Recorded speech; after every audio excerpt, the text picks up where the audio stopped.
చాలా సేపటి నుంచి వెయిట్ చేస్తున్నట్టున్నారు. పూజలు పాట జరిగేటప్పుడు దేవి ఇంకెవరిని చూడరు. అయ్యో స్వామి, ఆ రోజు మీరు భయపడకండి.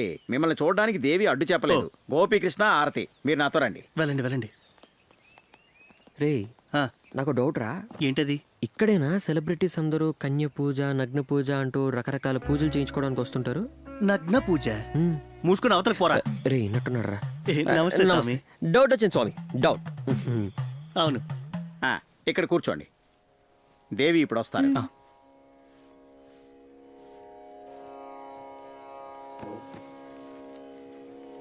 గోపి, అన్ని నువ్వే చెప్పు.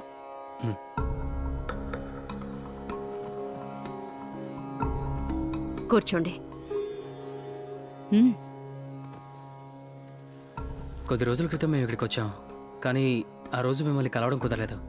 ఆర్తి ఆ రోజు వాళ్ళ అమ్మ ఆత్మతో మాట్లాడింది, కానీ ఆ తర్వాత మాకు ఎన్నో సమస్యలు మొదలయ్యాయి.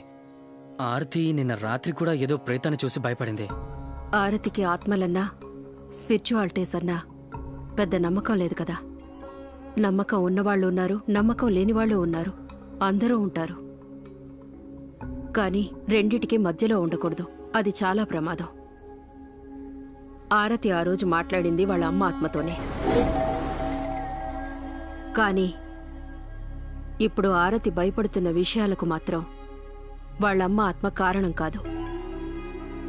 ఎప్పుడో సజీవంగా చితిమీద తగలబడ్డా ఆ గుళ్ళో ఉన్న అమ్మాయి కథని విన్నారా మీరు?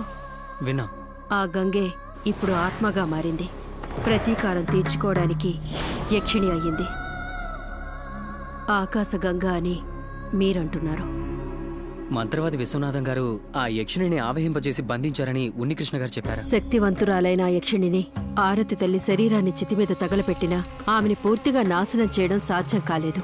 అందుకే ఆ రోజు మాయ ఆరతిని ప్రసవించేటప్పుడు దారుణంగా గర్భసంచి పగిలి మరణించడం జరిగింది. ఆ తర్వాత మీ కుటుంబంలో ఆ పెద్దావిడ, మేనమామలందరూ దుర్మరణం పొందటానికి కూడా అదే ఒక కారణం. ఉన్నికృష్ణ వర్మ మాత్రం ఆశ్చర్యంగా ఆ రోజు తప్పించుకున్నాడు.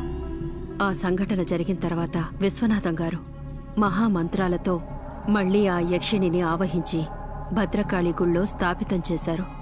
కాని గంగగా మారిన రోజుల్లో మాయగర్భం ధరించి ప్రసవించిన బిడ్డ అంటే ఈ ఆరతి చేతులతోనే ఆమెకు విమోచనమని విధిరాత రాసింది. అది జరిగింది.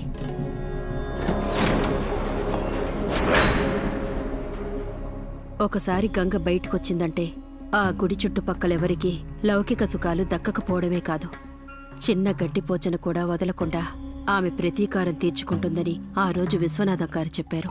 విశ్వనాథం గారింటికి మేము వెళ్ళాం, కానీ అక్కడ మేము చూసినవన్నీ కూడా అరిష్టాలే. మీరనుకుంటున్న ఆ విశ్వనాథం గారి అమ్మాయిని నేనే. దేవి, మీరే ఎలాగైనా మాకు సహాయం చేయాలి. సహాయం చేయడం నాకు సంతోషమే, కానీ మీరనుకుంటున్నట్టుగా పూజా విధులుండవిక్కడ. క్షుద్రకర్మలు చేసి ఫలితాలను పొందే క్షుద్ర పద్ధతులే ఇక్కడ జరుగుతాయి. కాబట్టి పూజలు కూడా అటువంటివే ఉంటాయి.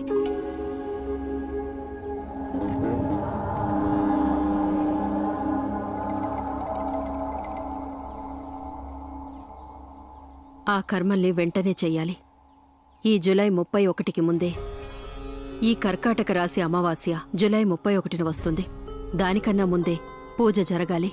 ఉమ్, కాసేపు నువ్వు బయటికి వెళ్ళు. గోపి, ఉమ్.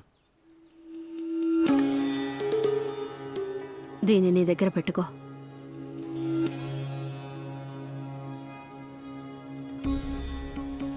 ఆరతి, ఇలా రామ్మా. ఇది తీసుకో.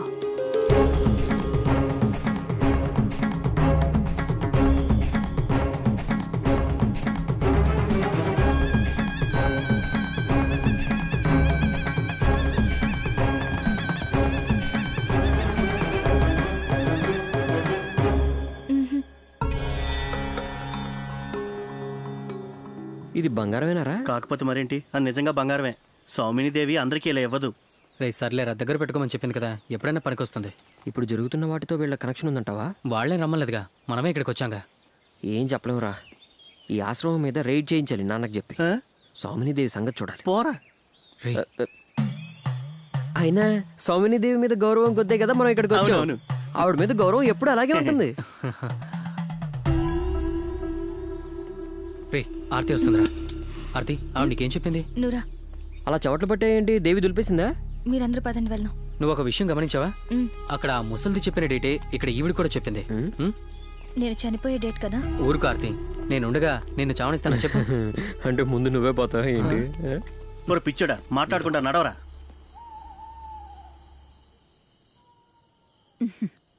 ఇలాంటి కలలెన్నో ఇంతకు ముందు నాకు కూడా వచ్చేవారతే. అప్పట్లో అవన్నీ తలుచుకుని నేను భయపడుతుంటే నువ్వు నన్ను చూసి నవ్వేదనివి. ఇప్పుడు నువ్వు భయపడుతున్నావేమోనని నా అనుమానం. అయ్యో, నాకెందుకు భయం? మరి నీ మొహంలో ఉన్న ఆ కంగారేంటి? అది భయం అని ఎవరు చెప్పారు? భయం కాదు, కొద్దిగా బెదురు అంతే కదమ్మా. ఈ మంచినీళ్ళ పైన నీ గదిలో పెట్టిరానా? వద్దు, నాకు ఇటు నువ్వు పెద్ద డాక్టర్వి కాబోతున్నావు, యూనియన్ లీడర్వి, అన్నీ బానే ఉన్నాయి. కానీ దేవుడు లేడు అనడం మాత్రం నాకు అస్సలు నచ్చలేదమ్మా. అందుకే నీకు ఇలాంటి కళ్ళు వస్తున్నాయి. మనం ఏం మాట్లాడుకున్నా చాటుగా వింటుంది. అయ్యయ్యో. నీకు నేను వెళ్ళి పాడుకుంటాను పెద్దమ్మ. Good night. కోపం వచ్చిందా ఆర్తి? నేనేదో సరదాగా అన్నాను. అయితే నీకు కూడా గుడ్ నైట్. ఆర్తి, ఇవాళ నేను నీతో పాటు పడుకోనా? వద్దులే పెద్దమ్మ, నువ్వు ఇక్కడే పడుకో, నేను వెళ్తాను.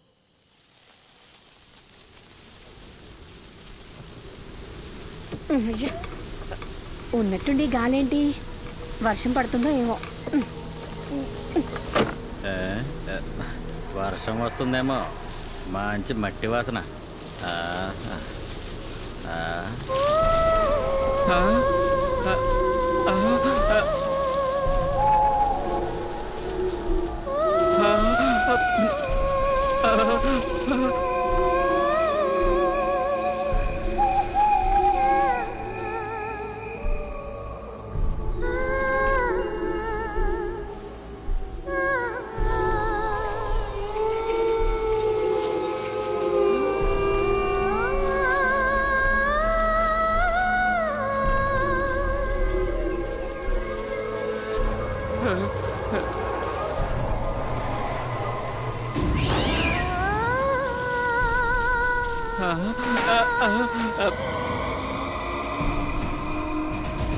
ఆశరాలింది, ఆత్మ మిగిలింది, ఈ జీవికి ఇది ఏ పాపం చేసిందని.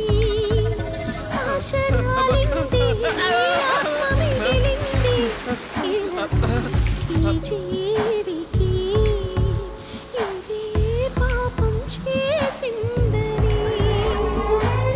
మనుషులు చేసే మారణ హోమల్లో మరణం పాలైతినే.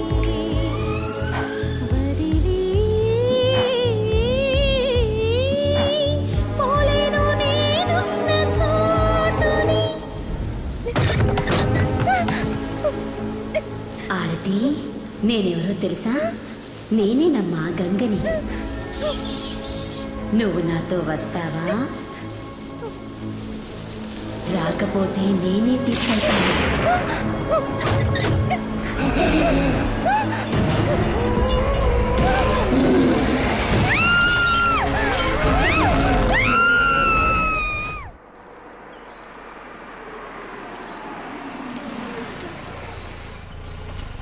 ఎవరది? గుడ్ మార్నింగ్ ఉన్ని కృష్ణవర్మ. ఏరా రవి, ఎంత కాలమైందిరా నిన్ను చూసి. నువ్వు వస్తున్నట్టు కాల్ చేసి చెప్పావు, కానీ నేను నమ్మలేదు తెలుసా. ఆస్ట్రేలియాలో బిజినెస్ మొదలు పెట్టాక నీకు తీరికే లేకుండా పోయింది కదా. కూర్చోరా. ఏం తీరికరా, నిన్ననే వచ్చానురా. ఎప్పుడైనా ఇండియాకి వచ్చినప్పుడే మనసుకు హాయిగా ఉంటుంది. చాలా కాలమైందిరా ఇక్కడికి వచ్చి. మాయా పోయినప్పుడు వచ్చానురా, అప్పుడే 20 ఏళ్ళు దాటిపోయింది. చూస్తుండగానే సంవత్సరాలు గడిచిపోతున్నాయిరా. చెప్పరా, ఇంతకీ నీ విశేషాలేంటో చెప్పు. మాణిక్యపురం దొరవి, నీ సంగతి వేరే అడగాల. ఏం దొరతనవరా, నేను ఇక్కడ టౌన్ లో ఒక గ్రానైట్ షాప్ లో మేనేజర్ని. అదే నీ తెలివి తక్కువ పనిరా. ఎకరాల కొద్ది భూమి ఉంది కదా నీకు, అందులో వ్యవసాయం చూసుకుంటే సరిపోదా? ఆ